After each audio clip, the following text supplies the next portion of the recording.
Hi hello, ഇന്നലെ റിച്ചുമോൻ്റെ birthday ആയിരുന്നു കേട്ടോ. അപ്പോൾ അവന് ഒട്ടും പ്രതീക്ഷിക്കാതെ കേട്ടോ എനിക്കൊരു സർപ്രൈസ് ഗിഫ്റ്റൊക്കെ ഞങ്ങൾ കൊടുത്തത് കേട്ടോ. അങ്ങനെ ഇതാ 12 മണിയായപ്പോൾ നല്ല ഉറക്കമായിരുന്നു കേട്ടോ. അങ്ങനെ ഉറക്കത്തിൽ നിന്നൊക്കെ വിളിച്ച് എണീപ്പിച്ച് എല്ലാവരും ഹാപ്പി ബർത്ത്ഡേ ഒക്കെ പറഞ്ഞിട്ടോ. പിന്നെ അങ്ങനെ ഉറക്കത്തിൽ നിന്ന് എണീക്കാൻ കുറച്ച് ബുദ്ധിമുട്ടുണ്ടായിരുന്നു കേട്ടോ. അങ്ങനെ പിന്നെ എണീറ്റ് ഇതാ നേരെ കേക്കൊക്കെ കട്ട് ചെയ്യിപ്പിച്ച്. അപ്പോൾ കടയിൽ മുത്തുമോൻ പോയതുകൊണ്ടാണ് കേട്ടോ അങ്ങനെ കേക്കും അതുപോലെ ഗിഫ്റ്റൊക്കെ കൊണ്ടുവരാൻ പറ്റിയ കേട്ടോ. അപ്പോൾ മുത്തുമോനോട് ഞാൻ പറഞ്ഞിരുന്നു ഞായറാഴ്ച ഈ രാത്രി വരുമ്പോൾ കൊടുന്നാൽ മതി എന്നിട്ട്. അപ്പോൾ ഓൻ എന്താക്കി ശനിയാഴ്ച തന്നെ കൊടുന്നിട്ട് അങ്ങനെ അതുകൊണ്ട് 12 മണിക്ക് തന്നെ മുറിക്കാനും ആയി കേട്ടോ. അപ്പോൾ അതല്ലേ സർപ്രൈസ് ആയിട്ട് കൊടുക്കാൻ പറ്റുള്ളൂ എന്നൊക്കെ പറഞ്ഞിട്ടുണ്ടായിരുന്നു കേട്ടോ. അങ്ങനെ ഓൻ എന്താക്കി പിന്നെ ഓൻ്റെ വക കേക്കും അതുപോലെ ഓൻ്റെ ഉപ്പാൻ്റെ വക ഒരു ബനിയനും കേട്ടോ. അപ്പോൾ അതിൻ്റെ ഗിഫ്റ്റൊക്കെയാണ് നമ്മൾ ഇപ്പോൾ കൊടുത്തേക്കണം. പിന്നെ മിഠായി ഉണ്ടായിരുന്നു കേട്ടോ. അങ്ങനെ അതൊക്കെ ഇങ്ങനെ പൊട്ടിക്കട്ടെ. കാരണം ആൾക്ക് ഉറക്കത്തിൽ നിന്ന് ഉണർന്ന ആ ഒരു ഇതുണ്ടായിരുന്നു കേട്ടോ. ആ ഒരു മുഖത്ത് തന്നെ അതിൻ്റെ കാണാം കേട്ടോ. അപ്പോൾ എന്തായാലും അവനക്ക് അടിപൊളിയായിട്ട് നല്ല സന്തോഷമായിട്ടുണ്ടായിരുന്നു കേട്ടോ. പിന്നെ അവനൊട്ടും പ്രതീക്ഷിച്ചിട്ട് തന്നെ ഇല്ലായിരുന്നു ഇങ്ങനെയൊക്കെ സംഭവിക്കുന്നു കേട്ടോ. കാരണം പിറ്റേന്ന് എന്തെങ്കിലുമൊക്കെ ഒരു ബിരിയാണിയോ അല്ലെങ്കിൽ ഒരു പായസമോ അങ്ങനെ എന്തെങ്കിലുമൊക്കെ വെക്കും നമ്മൾ പറഞ്ഞിട്ടുണ്ടായിരുന്നു കേട്ടോ. കാരണം ഓനത് എപ്പോഴും പറയായിരുന്നു കേട്ടോ, എൻ്റെ ബർത്ത്ഡേക്ക് എന്തായാലും വെക്കണം കേട്ടോ. അങ്ങനെ 12 മണിക്ക് അതൊക്കെ പൊട്ടിച്ചതൊക്കെ കഴിഞ്ഞ് പിന്നെ ഞങ്ങൾ ഏകദേശം കടന്നപ്പോൾ 1 മണിയൊക്കെ കഴിക്കണം കേട്ടോ. അങ്ങനെ പിറ്റേന്ന് ഞായറാഴ്ചയാണത് വൈകുന്നേരം പിന്നെ എന്താക്കി ബിരിയാണി ഉണ്ടാക്കാമെന്ന് പറഞ്ഞിട്ടുണ്ടായിരുന്നു കേട്ടോ. അങ്ങനെ പിന്നെ കോഴി കൊടുത്തിട്ടുണ്ടായിരുന്നു. അങ്ങനെ കോഴിയൊക്കെ മുളക് വെച്ചിട്ടോ. പിന്നെ വൈകുന്നേരമായിട്ട് ഉണ്ടാക്കുന്നത്. അപ്പോൾ ഇത് ഉച്ചക്കാട്ടോ ചെയ്യണത്.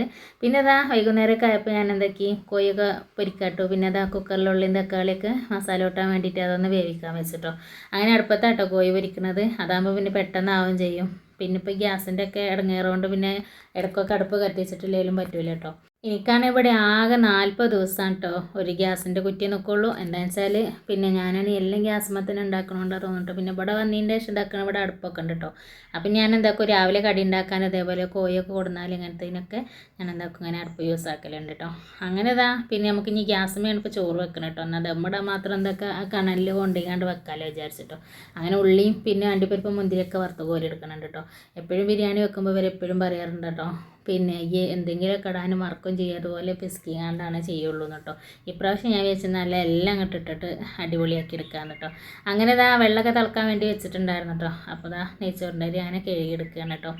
അങ്ങനെ വെള്ളമൊക്കെ തിളക്കുന്നുണ്ട്. ഇനിയിപ്പോൾ ഏതായാലും അതിലേക്ക് അങ്ങോട്ട് ഇട്ട് കൊടുക്കാം കേട്ടോ.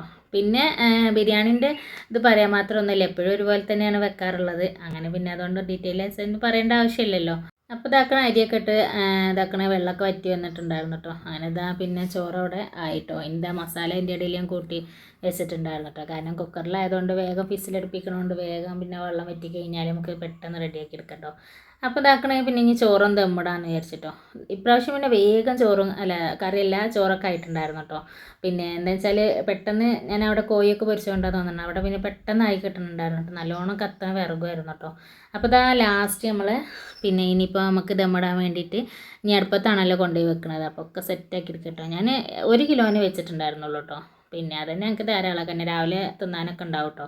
പിന്നെ ഇപ്പോൾ മക്കളെ സന്തോഷമാണ് നമുക്ക് ഏറ്റവും വലുത് കേട്ടോ. കാരണം ഒരു പറഞ്ഞു കഴിഞ്ഞാൽ പിന്നെ നമ്മളത് അവിടെ നടത്തി കൊടുക്കണം. എന്തെന്നെ വന്നാലും വേണ്ടില്ല, ബുദ്ധിമുട്ടും പ്രയാസമൊക്കെ നമുക്ക് എന്തായാലും ഉണ്ടാവും. നമ്മളെ കൂടപ്പുറപ്പായിട്ട് നമ്മൾ കൊണ്ടെടുക്കണം. അത് മാറിയ നേരമൊന്നും ഇപ്പോൾ നമുക്ക് ഉണ്ടാവില്ല. അപ്പോൾ എന്തായാലും ഓന് പറഞ്ഞിനോ ഓൻ്റെ ഇത് ബിരിയാണി ഒന്നുമില്ല. കാരണം ഉച്ചയ്ക്ക് ഞങ്ങൾ കഞ്ഞിയാട്ടോ കുടിച്ചിട്ടുണ്ടായിരുന്നത്. അപ്പോൾ തന്നെ മുഖമൊക്കെ ഒരുമാതിരി വാടിയിട്ടുണ്ടായിരുന്നു കേട്ടോ. അപ്പോൾ ഞാൻ പറഞ്ഞിട്ടുണ്ടായിരുന്നു ഇപ്പോൾ ഇറച്ചി കൊണ്ടുവരികയാണെങ്കിൽ നമുക്ക് എന്തായാലും ബിരിയാണി വെക്കാൻ കേട്ടോ. അങ്ങനെ എല്ലാവരും ഒരുമിച്ച് ഇവിടെ എത്തിക്കണം കേട്ടോ.